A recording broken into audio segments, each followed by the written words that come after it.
Hello and welcome back to the Astronomican, the Eternal Crusade show.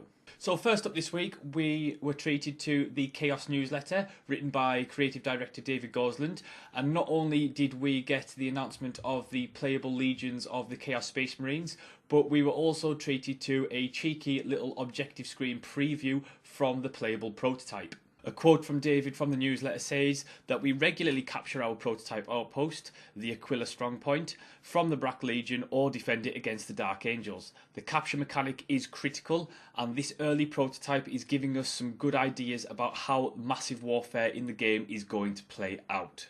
David also goes on to say that the footage that Miguel has promised us for a couple of months now will be coming in November, although the devs themselves don't really like showing gameplay footage that isn't exactly done.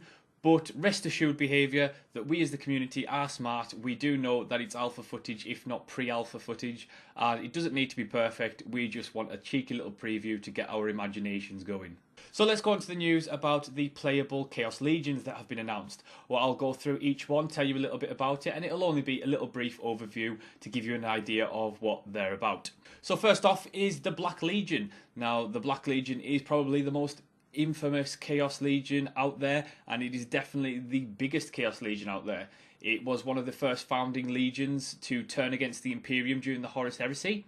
The Black Legion is probably most well known for having the most infamous leader in 40k lore, the War Master Primarch Horus himself. Now, Horus, of course, was the leader of the Horus Heresy. He was the favoured son of the God Emperor of the Imperium, and he famously killed Sanguinis and mortally wounded the Emperor, which led the Emperor to be interned in the Golden Throne. When they were a Loyalist Legion, the Black Legion were known as the Lunar Wolves.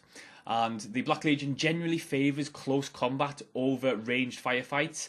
And when Abaddon summons the full Legion, you know it's time for a Black Crusade. So next up are the Iron Warriors. Now, the Iron Warriors are specialists in siege warfare and assaults on fortifications. They are big rivals of the Imperial Fists, which are a Loyalist Legion. It was actually due to this rivalry that it helped them along their way to their fall to chaos. They are notorious for cybernetics. They love cybernetic implants and are often, due to the mutations that the ruinous powers of chaos do to these Space Marines, they often, if they get a mutation, maybe like a mutated arm or something like that, they will often just cut the mutated arm off and replace it with a cybernetic enhancement. Iron Warriors are pretty much adept at both ballistic warfare and close quarter combat. They are often try to use a bit of both, usually carrying maybe a bolter or a plasma gun alongside a power sword or a chainsword. Next up are the Word Bearers. Now, the Word Bearers were actually the first Space Marine Legion to be corrupted by the ruinous powers of chaos, and it actually happened decades before the others were actually corrupted.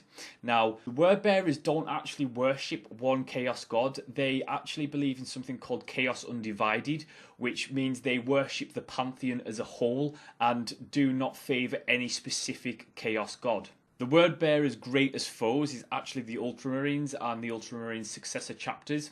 They really do hate the Ultramarines, and it's a rivalry that has existed since the time of the Great Crusade. And finally, the Night Lords. Now, the Night Lords are expert in terror tactics and fear-mongering and love to demoralise their foes before they go in and wipe the slate clean with them.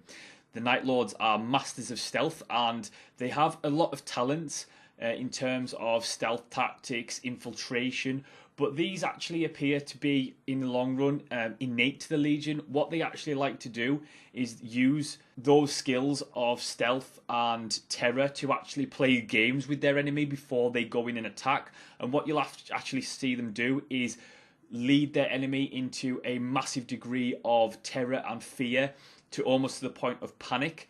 And then once the enemy has been demoralised and panicked and the actual Night Lords have finished playing their little mind games with them, that is when they'll go in and attack them. One of the interesting things about the Night Lords is that they actually have no true allegiance to any one of the Chaos Gods.